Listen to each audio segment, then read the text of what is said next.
मैं Mukesh Kumar 12th class के chemistry के सभी स्टूडेंट्स का अपने इस YouTube channel Mukesh chemistry lectures पर वेलकम करता हूं। बच्चों, आज के इस लेक्चर में मैं आपको बिलियन चैप्टर से जो टॉपिक पढ़ाने जा रहा हूं उसका नाम है बिलियन की सांद्रता यानी कंसंट्रेशन ऑफ सॉल्यूशन। बच्चों, मैं आपको एक्सप्लेन करूंगा कि सांद्रता क्या है और सांद्रता को प्रदर्शित करने की विधियां कौन कौन सी हैं, यानी कि इसको एक्सप्रेस करने की मेथड्स के बारे में डिटेल से आपको समझाने जा रहा हूं। तो इसलिए आप अपनी कॉपी और पेन के साथ रेडी हो जाइए मेरे साथ इस टॉपिक को समझने के लिए और इसका नोट्स तैयार करने के लिए। तो ठीक है बच्चों, स्टार्ट करते हैं। बच्चों, जैसा कि मैंने आपको बताया कि टॉपिक का नाम है विलेन की सांद्रता यानी कि कंसंट्रेशन ऑफ सॉल्यूशन। तो सबसे पहले ये जानने का प्रयास करते हैं कि सांद्रता है क्या। सांद्रता क्या है? तो सांद्रता का यहाँ पे जो रिलेशन है वो विलियन से है और मैंने आपको बता रखा है विलियन में दो अवयव होते हैं, विलेय और विलायक। बच्चों, मैं फिर यहाँ पे क्लियर कर देना चाहता हूं कि यहाँ पर जिस विलियन को मैं विलियन कह रहा हूं वो द्विअंगी विलियन है और द्विअंगी विलियन को ही नॉर्मल विलियन कहा जाता है। मतलब जिस विलियन में केवल दो अवयव, एक अवयव को मैंने विलेय कहा है और दूसरे को विलायक कहा है। ठीक है, तो विलियन में दो अवयव हैं, विलेय और विलायक। तो इसी से रिलेटेड ये क्या नाम सांद्रता है, सांद्रता के बारे में जो एक्सप्लेनेशन है वो इसी से क्लियर हो जाएगा। क्या है? अगर हम किसी विलयन का इकाई आयतन लेते हैं, इकाई आयतन, इकाई का मतलब यूनिट, इकाई यूनिट, इट मींस वन। अब जैसे लीटर में आयतन है तो 1 लीटर आयतन लेंगे। कितना लेंगे? 1 लीटर आयतन लेंगे। तो किसी विलयन का जो इकाई आयतन होता है उसमें जो विलेय पदार्थ की मात्रा उपस्थित होती है उसी को उस विलयन की सांद्रता के रूप में डिफाइन किया जाता है। तो विलयन की सांद्रता को डिफाइन करने के लिए हम जिन वर्डों का यूज करते हैं उनको जब आपस में रिलेट करते हैं तो एक डेफिनेशन अच्छी से निकल के आती है कि किसी विलयन के इकाई आयतन में उपस्थित विलेय पदार्थ की मात्रा को उस विलयन की सांद्रता कहते हैं। जैसा कि मैंने यहाँ राइट डाउन कर रखा है, किसी विलयन के इकाई आयतन, इकाई आयतन यहाँ बच्चों इंपॉर्टेंट बात है, किसी विलयन के इकाई आयतन में उपस्थित विलेय पदार्थ की मात्रा उस विलयन की सांद्रता कहलाती है। अब ये तो बच्चों सांद्रता का कॉन्सेप्ट हो गया कि सांद्रता है क्या। अब सांद्रता को व्यक्त करने की कई विधियां हैं, उन विधियों को आपको वन बाय वन मैं एक्सप्लेन करने जा रहा हूं। तो बच्चों, सबसे पहले मैं आपको ये बताना चाह रहा हूं कि सांद्रता को व्यक्त करने की कौन कौन सी विधियां हैं। बच्चों, विलयन की सांद्रता को एक्सप्रेस करने की 8 विधियां हैं। कितनी है? 8। सबसे पहले प्रतिशतता में, सांद्रता किसमें? प्रतिशतता में। फिर इसके बाद पीपीएम में, फिर नॉर्मलता में, फिर मोलरता में। मोलरता के बाद मोललता में, इसके बाद मोल प्रभाज में, और इसके बाद फॉर्मलता में, और लास्ट में ग्राम प्रति लीटर में। तो किसी भी विलयन की सांद्रता को व्यक्त करने की ये 8 तरीके हैं और इन तरीके या मेथड्स कह लें, और इन मेथड्स को मैं वन बाय वन आपको एक्सप्लेन करने जा रहा हूं। तो सबसे पहले आप इनके नाम समझ लें। विलयन की सांद्रता को व्यक्त करने की विधियां, methods for expressing concentration of solution. कौन कौन सी? प्रतिशतता में, पीपीएम में, नॉर्मलता में, मोलरता में, मोललता में, मोल प्रभाज में, फॉर्मलता में और ग्राम प्रति लीटर में। तो टोटल मेथड्स हैं 8। इन मेथड्स के द्वारा विलयन की सांद्रता को व्यक्त किया जाता है। बच्चों, ये बहुत इंपॉर्टेंट टॉपिक है क्योंकि इस चैप्टर के मोस्टली जो न्यूमेरिकल्स प्रॉब्लम है वो सब विलयन की सांद्रता से ही रिलेटेड है। आपसे प्रतिशतता में सांद्रता पूछी जाएगी, नॉर्मलता पूछेंगे, मोलरता पूछेंगे, मोललता पूछेंगे, मोल प्रभाज पूछेंगे और ग्राम प्रति लीटर में सांद्रता आपसे पूछी जाएगी। तो इन सबका समझना यहाँ बहुत ही इंपॉर्टेंट है इस चैप्टर को पढ़ने के लिए। तो सबसे पहले मैं आपको स्टार्ट कर रहा हूं प्रतिशतता में। सांद्रता को प्रतिशतता में एक्सप्रेस कैसे करते हैं? बच्चों, विलयन की सांद्रता को प्रतिशतता में एक्सप्रेस करने की 3 मेथड्स हैं। पहली द्रव्यमान प्रतिशतता में, दूसरी आयतन प्रतिशतता में और तीसरी द्रव्यमान आयतन प्रतिशतता में। द्रव्यमान, आयतन, प्रतिशतता में।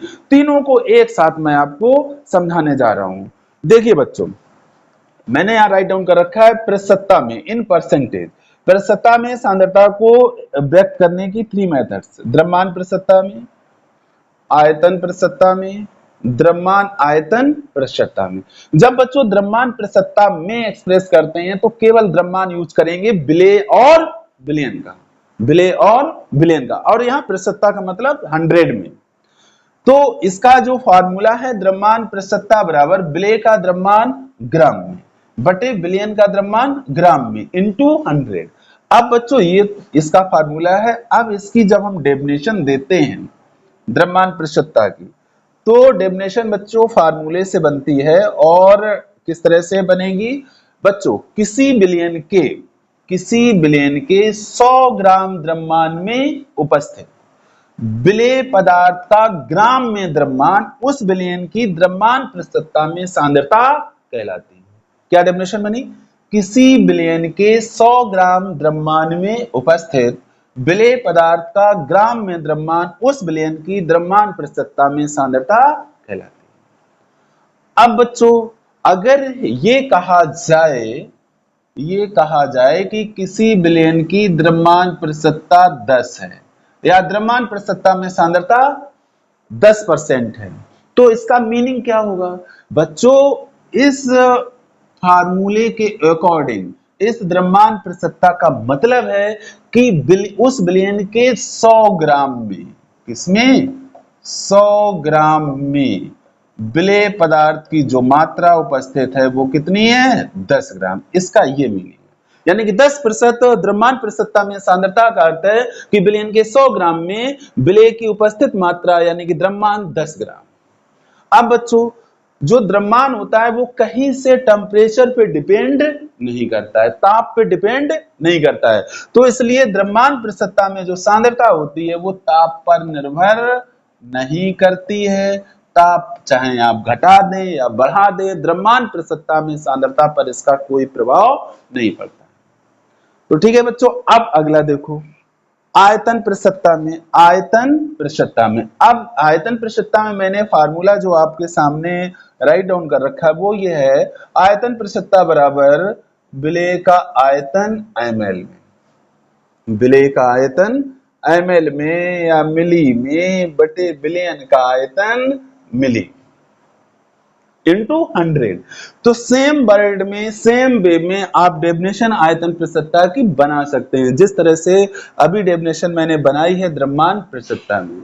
क्या डेफिनेशन है? किसी विलयन के 100 ml आयतन में, किसी विलयन के 100 ml आयतन, ml या मिली, 100 मिली आयतन में उपस्थित विलेय पदार्थ का मिली में आयतन, विलेय पदार्थ का मिली में आयतन उस विलयन की आयतन प्रतिशतता में सांद्रता कहलाती है। एक बार फिर बच्चों, किसी विलयन के 100 मिली आयतन में उपस्थित विलेय पदार्थ का मिली में आयतन उस विलयन की आयतन प्रतिशतता में सांद्रता कहलाती है। अब अगर ये कहा जाए आपसे कि किसी विलयन की आयतन प्रतिशतता में सांद्रता 15 है या आयतन प्रतिशतता सांद्रता 15% है, तो इसका मीनिंग क्या है ये आपसे अगर पूछा जाए तो आप कहेंगे कि इसका मतलब ये है 15% आयतन प्रतिशतता में सांद्रता का मतलब ये है कि उस विलयन के 100 ml आयतन में विलेय पदार्थ का जो आयतन है वो 15 ml है। अब बच्चों अगर टेम्परेचर का प्रभाव इस पर देखें कि ताप परिवर्तन से आयतन प्रतिशतता में सांद्रता पर क्या प्रभाव पड़ेगा, तो उसको अप्लाई जब इस पे करते हैं तो आपको ये फैक्ट पता है कि ताप बढ़ाने पर आयतन बढ़ता है, ताप घटाने पर आयतन घटता है। बट यहां पर जो आयतन प्रतिशतता है इसमें जो फ्रैक्शन बन रहा है, इसमें न्यूमेरेटर में भी आयतन है और डिनोमिनेटर में भी आयतन है। अगर आयतन बढ़ेगा तो ऊपर भी बढ़ेगा, नीचे भी घटेगा। अगर बढ़ेगा, अगर आयतन घटेगा तो ऊपर भी घटेगा, नीचे भी घटेगा। एट ऑल इस फ्रैक्शन पर जो रेशियो आएगा वो समान आएगा। कहने का मतलब है कि अगर यहां पर ताप में कोई परिवर्तन होता है तो आयतन प्रतिशतता में सांद्रता पर ताप का कोई प्रभाव नहीं पड़ेगा। पड़ता प्रभाव अगर आयतन या तो अंश में होता है या हर में होता है, एक जगह होता है तो प्रभाव पड़ता है। अभी नीचे इस चीज को क्लियर करते हैं। तो ये तो बच्चों आपकी हो गई आयतन प्रतिशतता में सांद्रता। अब नंबर 3 पे आते हैं, द्रव्यमान आयतन प्रतिशतता में। द्रव्यमान आयतन प्रतिशतता में, तो द्रव्यमान आयतन प्रतिशतता का फार्मूला जो राइट डाउन है आपके सामने, इससे मैंने लिखा है जैसे द्रव्यमान, द्रव्यमान वर्ड पहले है तो विलेय पहले आता है, तो इसका मतलब यहाँ पर जो द्रव्यमान होगा वो विलेय का होगा। आयतन बाद में लिखा है, इसका मतलब आयतन किसका है, विलयन का। तो अब आप यहाँ पे देखिए कि एक जगह द्रव्यमान है, दूसरी जगह आयतन है, यानी कि विलयन का आयतन है, विलेय का द्रव्यमान है। तो इसको डिफाइन ऐसे करेंगे कि किसी विलयन के 100 मिली आयतन में उपस्थित, किसी विलयन के 100 मिली आयतन में उपस्थित विलेय पदार्थ का ग्राम में द्रव्यमान, उस विलयन की द्रव्यमान आयतन प्रतिशतता में सांद्रता कहलाती है। एक बार फिर बच्चों, किसी विलयन के 100 मिली आयतन में उपस्थित विलेय पदार्थ का ग्राम में ग्राम में द्रव्यमान, उस विलयन की द्रव्यमान आयतन प्रतिशतता में सांद्रता कहलाती है। ठीक, अब अगर ये आपसे कहा जाए कि किसी विलयन की द्रव्यमान आयतन प्रतिशतता में सांद्रता, अब यहीं देख लो, यहीं आपको बता दे रहा हूं 20% है, द्रव्यमान आयतन प्रतिशतता 20% है, तो इसका आपसे मीनिंग पूछा जाएगा, इसका मीनिंग बताइए। तो इसका मतलब है कि उस विलयन के 100 ml आयतन में 20 ग्राम विलेय उपस्थित है, यानी कि विलयन का आयतन 100 ml है और जो विलेय पदार्थ का द्रव्यमान है वो 20 ग्राम है।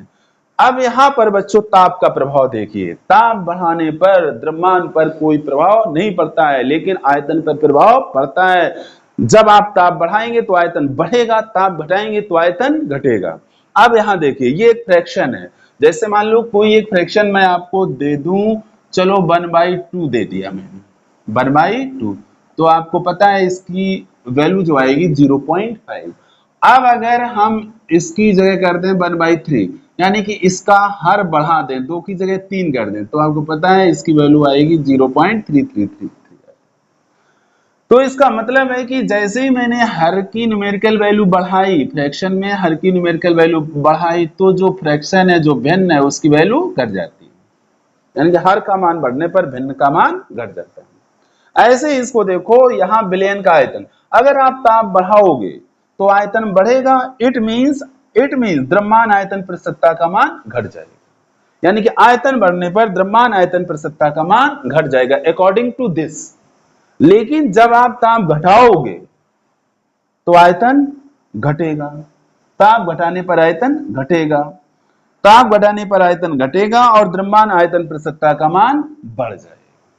कहने का मतलब है कि द्रव्यमान आयतन प्रतिशतता जो है वो ताप द्वारा प्रभावित होती है, लेकिन द्रव्यमान प्रतिशतता और आयतन प्रतिशतता ये दोनों सांद्रताएं ताप द्वारा प्रभावित नहीं होती। तो ये बच्चों इसका एक्सप्लेनेशन रहा। अभी इन तीनों की मैं डेफिनेशन बोर्ड पे राइट डाउन कर दूंगा, जिसका आप स्क्रीनशॉट लेके अपनी कॉपी में लिख लें, बट अभी तक जो मैंने एक्सप्लेन किया है इसका स्क्रीनशॉट ले लीजिएगा। आप बच्चों इसको नोट कर लीजिए, द्रव्यमान प्रतिशतता में इन मास परसेंटेज और आयतन प्रतिशतता में इन वॉल्यूम परसेंटेज, जो मैंने एक्सप्लेन किया था उसी को राइट डाउन कर दिया है, आप इसे नोट कर लें या स्क्रीनशॉट ले लें। एक बार रीड कर देता हूं, किसी विलयन के 100 ग्राम द्रव्यमान में उपस्थित विलेय पदार्थ का ग्राम में द्रव्यमान उस विलयन की द्रव्यमान प्रतिशतता में सांद्रता कहलाती है। द्रव्यमान प्रतिशतता इक्वल टू विलेय का द्रव्यमान ग्राम में बटे विलयन का द्रव्यमान ग्राम में इनटू 100। इसे भारात्मक प्रतिशतता भी कहते हैं, द्रव्यमान प्रतिशतता को भारात्मक प्रतिशतता भी कहा जाता है, इसको ध्यान में रखिए। किसी विलयन की 10% द्रव्यमान प्रतिशतता का अर्थ है कि विलयन के 100 ग्राम में 10 ग्राम विलेय पदार्थ घुला है। और वही पॉइंट जो मैंने आपको एक्सप्लेन किया था, नोट में राइट डाउन कर दिया है, विलयन की यह सांद्रता ताप पर निर्भर नहीं करती। बहुत इंपॉर्टेंट बात है, अक्सर कर कंपटीशन में पूछ दिया जाता है। अब अगला देखिए, आयतन प्रतिशतता में किसी विलयन के 100 मिली आयतन में उपस्थित विलेय पदार्थ का मिली में आयतन उस विलयन की आयतन प्रतिशतता में सांद्रता कहलाती है। आयतन प्रतिशतता इक्वल टू विलेय का आयतन मिली में बटे विलयन का आयतन मिली में इनटू 100। किसी विलयन की 15% आयतन प्रतिशतता का अर्थ है कि विलयन के 100 मिली में 15 मिली विलय पदार्थ घुला है और विलयन की यह सांद्रता ताप पर निर्भर नहीं करती है। राइट डाउन करें। अब बच्चों आते हैं द्रव्यमान आयतन प्रतिशतता में पर। तो बच्चों जैसा कि मैं एक्सप्लेन कर चुका हूं, आपको राइट डाउन करना है, एक बार रीड किए दे रहा हूं आपकी सुविधा के लिए। इन मास वॉल्यूम परसेंटेज, किसी विलयन के 100 मिली आयतन में उपस्थित विलय पदार्थ का ग्राम में द्रव्यमान उस विलयन की द्रव्यमान आयतन प्रतिशतता में सांद्रता कहलाती है।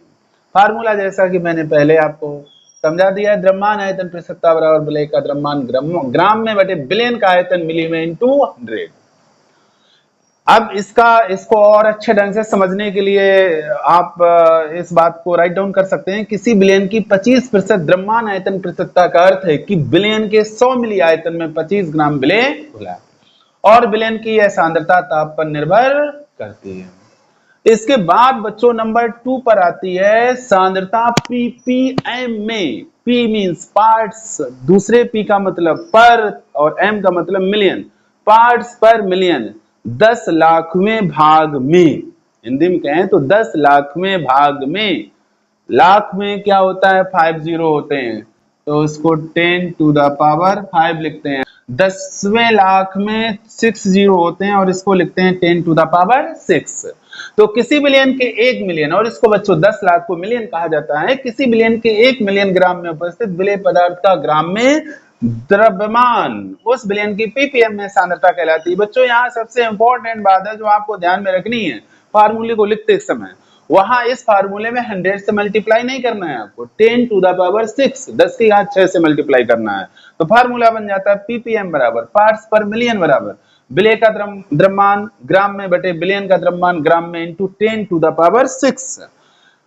अब अगर किसी विलयन की सांद्रता 10 ppm दी है तो इसका मतलब है कि उस विलयन के 10 की घात 6 ग्राम में जो विलय पदार्थ उपस्थित है वो केवल 10 ग्राम उपस्थित है। अगर यहाँ पे 50 ppm लिख दे तो उसका मतलब हो जाएगा कि विलयन के 10 की घात 6 ग्राम में 50 ग्राम विलय घुला है। तो इसको बच्चों आप नोट कर लीजिए, फिर आगे बढ़ते हैं। तो ठीक है बच्चों, साफ करते हैं इसे।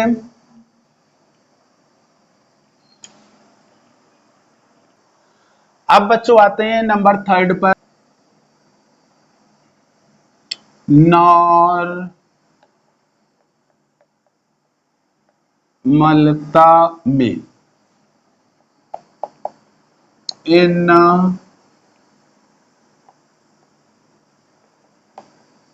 नॉर्मेलिटी।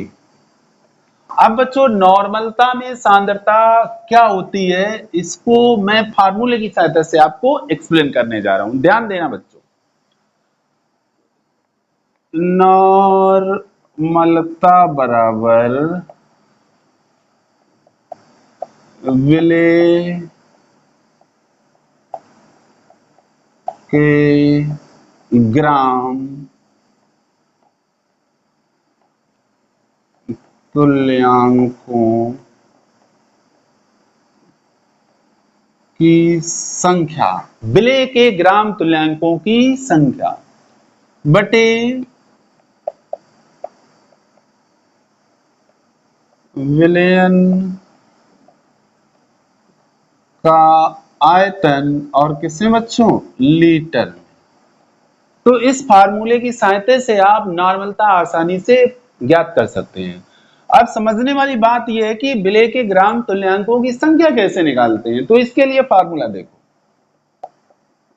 विलय के ग्राम तुल्यांकों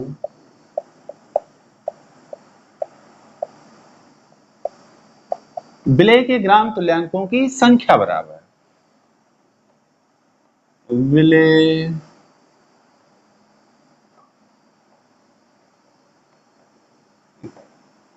की मात्रा ग्राम में बटे विलय का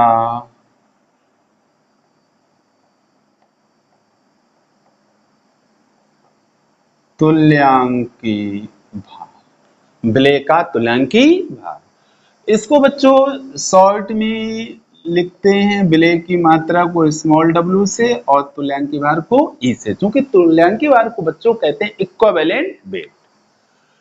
तो विलेय के ग्राम तुल्यांकों की संख्या हम इस फार्मूले से आसानी से निकाल सकते हैं। अब बच्चों जब विलेय के ग्राम तुल्यांकों की संख्या यहाँ पर हम पुट करते हैं तो फार्मूला देखिए नॉर्मलता का क्या बन जाता है, नॉर्मलता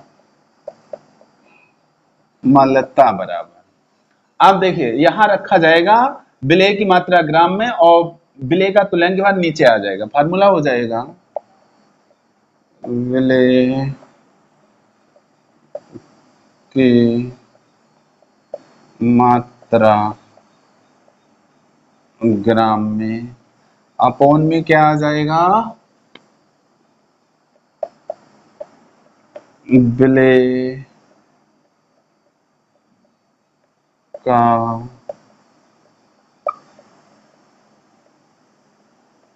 तुल्यांकी भार इनटू बिलियन का आयतन।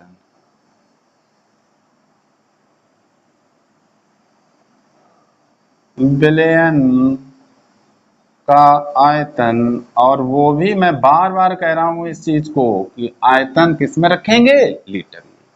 तो ये नॉर्मलता का फार्मूला बन चुका है जिससे हम बिलियन की नॉर्मलता आसानी से निकाल सकते हैं। इसी फार्मूले को जब हम संकेतों में राइट डाउन करते हैं तो क्या क्या संकेत आते हैं इसके बच्चों, नॉर्मलता का फर्स्ट लेटर है n, तो नॉर्मलता को n से डिनोट करेंगे, विलेय की मात्रा को स्मॉल w से, तुल्यांकी भार को e से और आयतन को v से। तो संकेतों में इसका फार्मूला हो गया n equal to w upon e into v, यानी कि बिलियन की नॉर्मलता n बराबर w upon e into v। अब बच्चों बात आती है कि इसकी डेफिनेशन कैसे लिखें, तो सारी डेफिनेशन फार्मूले से बनती है। पहले ये वाला फार्मूला देखो, मैंने क्या लिखा है, विलेय नॉर्मलता इक्वल टू विलेय के ग्राम तुल्यांकों की संख्या बटे बिलियन का आयतन लीटर में। अगर बच्चों यहाँ पे हम बिलियन का आयतन 1 लीटर कर दें तो सीधे सीधे नॉर्मलता विलेय के ग्राम तुल्यांकों की संख्या के बराबर हो जाएगी और यहीं से इसकी डेफिनेशन आ जाएगी। क्या डेफिनेशन है, किसी बिलियन के 1 लीटर आयतन में उपस्थित विलेय के ग्राम तुल्यांकों की संख्या को उस बिलियन की नॉर्मलता कहते हैं। बड़ा आसान डेफिनेशन है कि किसी बिलियन के 1 लीटर आयतन में उपस्थित विलेय के ग्राम तुल्यांकों की संख्या को उस बिलियन की नॉर्मलता कहते हैं। यहां हम डेफिनेशन राइट डाउन किए दे रहे हैं। क्या डेफिनेशन है, किसी विलियन के 1 लीटर आयतन में उपस्थित, किसी विलेय के 1 लीटर आयतन में उपस्थित विलेय के ग्राम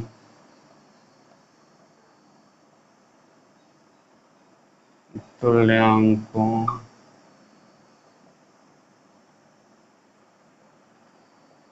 विलेय के ग्राम तुल्यांकों की संख्या को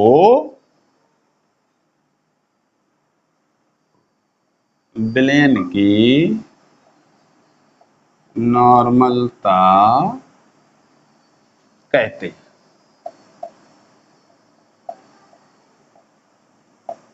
मैं समझता हूं अब ये नॉर्मलता आपको क्लियर हो गई होगी।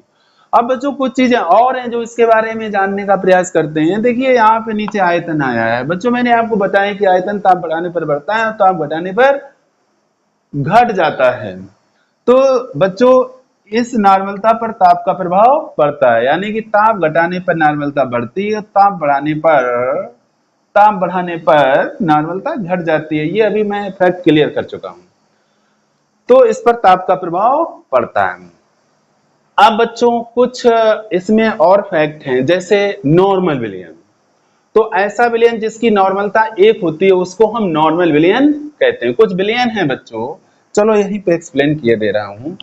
नॉर्मल विलियन,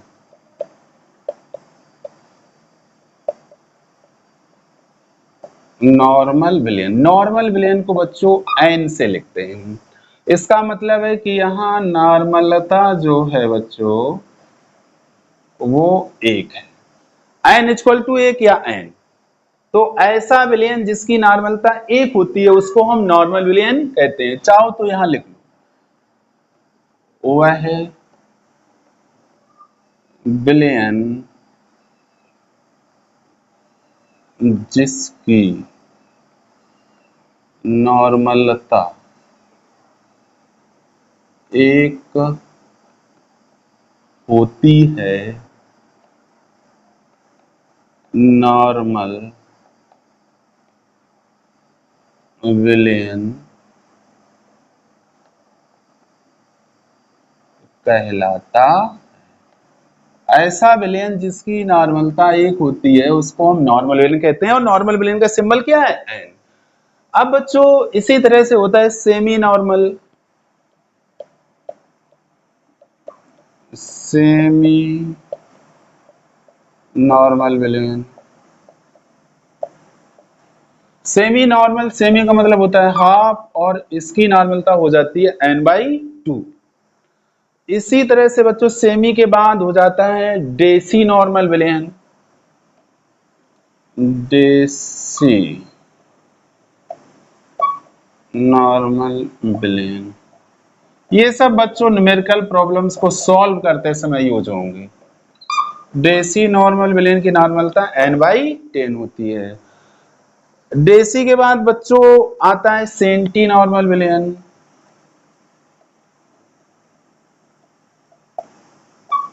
सेंटी नॉर्मल विलयन। इसकी बच्चों नॉर्मलता हो जाती है n/100।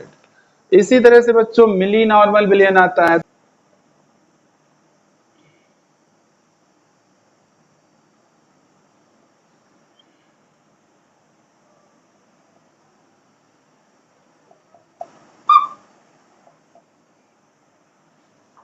तो इस तरह से बच्चों आपको पता चल गया होगा कि नॉर्मल विलयन की नॉर्मलता 1 होती है, सेमी नॉर्मल विलयन की नॉर्मलता 1/2 होती है, डेसी नॉर्मल विलयन की नॉर्मलता 1/10 होती है, सेंटी की 1/100 और मिली की 1/1000।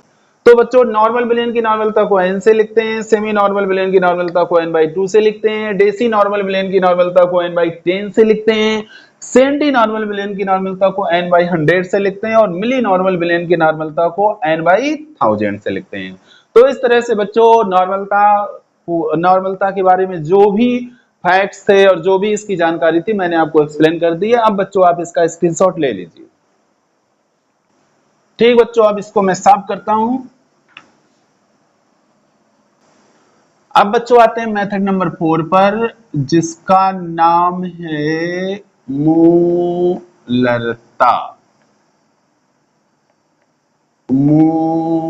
मोलेरिटी। अब बच्चों मोलरता क्या है इसको भी मैं आपको फार्मूले के थ्रू ही क्लियर करूंगा। तो सबसे पहले इसका फार्मूला देखो, मोलरता बराबर होता है, मोलरता मोलरता बराबर होता है विलय की मोल संख्या बटे विलयन का आयतन, किसमें बच्चों? लीटर में। तो ये मोलरता को फाइंड आउट करने का फार्मूला है। क्या है? मोलरता इक्वल टू विलय की मोल संख्या बटे विलयन का आयतन लीटर में। अब यहाँ पे बच्चों ये तो फार्मूला हो गया, इस फार्मूले से हम विलयन की मोलरता आसानी से ज्ञात कर सकते हैं। अब इसके फार्मूले को आगे एक्सप्लेन करता हूं मैं। विलय की मोल संख्या कैसे निकालेंगे इसको देखो, विलय की मोल संख्या इक्वल टू विलय का विलय की मात्रा, विलय की मात्रा ग्राम में बटे बटे बटे विलेय का अणुभार।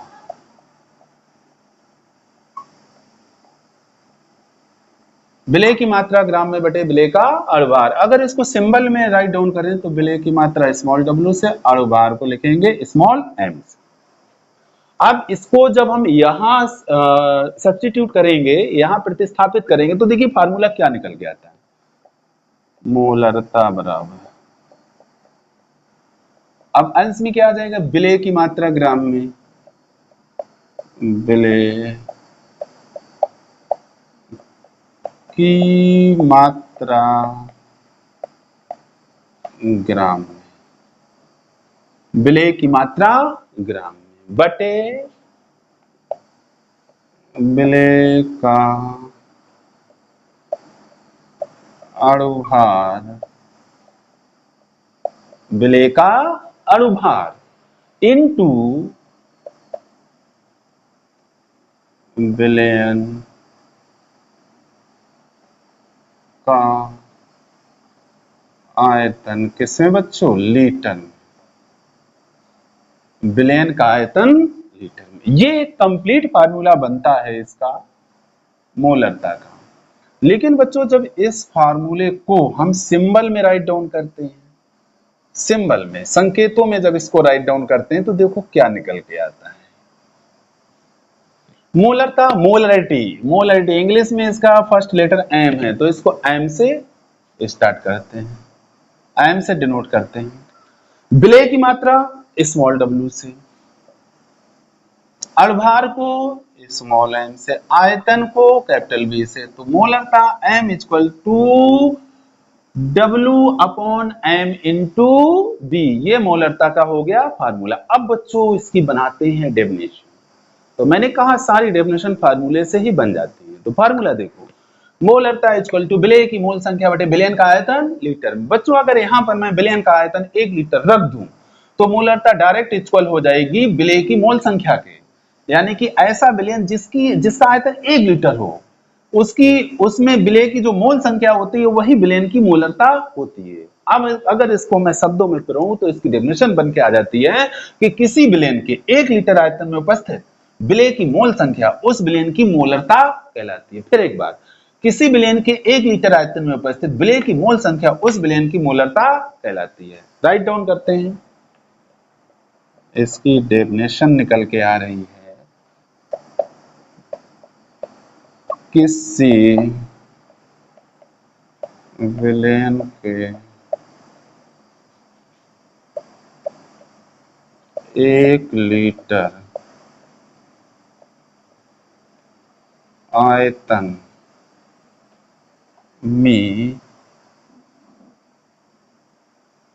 में उपस्थित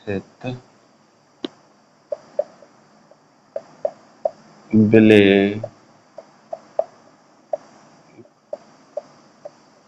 की मोल संख्या विलयन की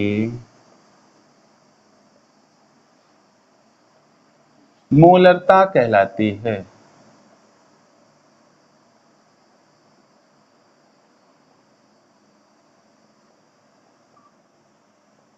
मोलरता कहलाती है।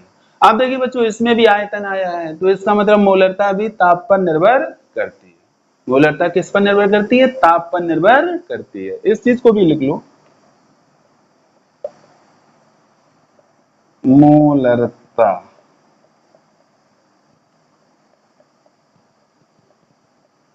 ताप पर निर्भर करती है। कैसे, ताप बढ़ाने पर मोलरता घटती है, ताप घटाने पर मोलरता बढ़ती है। अब इसमें भी बच्चों एक मोलर विलयन होता है, तो ऐसा विलयन जिसकी मोलरता 1 होती है उसको मोलर विलयन कहते हैं और इसको कैपिटल M से डिनोट करते हैं।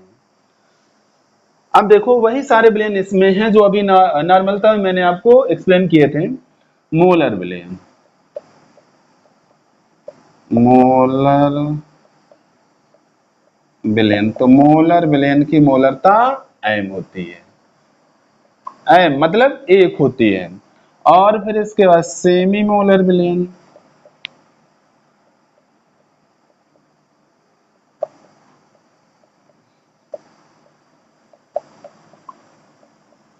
सेमी मोलर बिलियन, डेसी मोलर बिलियन, डेसी में किससे डिवाइड कर देंगे 10 से, m/10। फिर इसके बाद सेंटी मोलर बिलियन, तो सेंटी में आप जानते हो m/100। फिर इसके बाद मिली मोलर बिलियन, m/1000। तो इस तरह से जो नॉर्मल बिलियन है जितने टाइप के, उसी तरह से ये मोलर बिलियन है, semi molar, centimolar, semi molar, molar billion, semi molar, deci molar, centimolar और मिली मोलर बिलियन। ठीक, अब अगर मोलर बिलियन की डेफिनेशन आती है तो क्या लिखोगे? देखिए बच्चों, वह है विलियन जिसकी मोलरता कितनी होती है? 1। वह विलियन जिसकी मोलरता 1 होती है मोलर विलियन कहलाता है।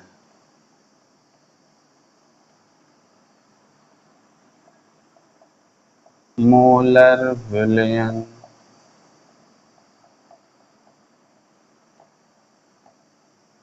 वह विलियन जिसकी मोलरता 1 होती है मोलर विलियन कहलाता है। अब बच्चों आप इसका लीजिए स्क्रीनशॉट, जिससे आप कॉपी में नोट कर सकें। लीजिए स्क्रीनशॉट। तो बच्चों आज इस लेक्चर को अब यहीं पे समाप्त करते हैं। ऐसे सारे स्टूडेंट जो फर्स्ट टाइम मेरा लेक्चर वीडियो देख रहे हैं और उनको समझ में आ रहा है, तो प्लीज चैनल को जरूर सब्सक्राइब कर लीजिएगा। Thank you so much.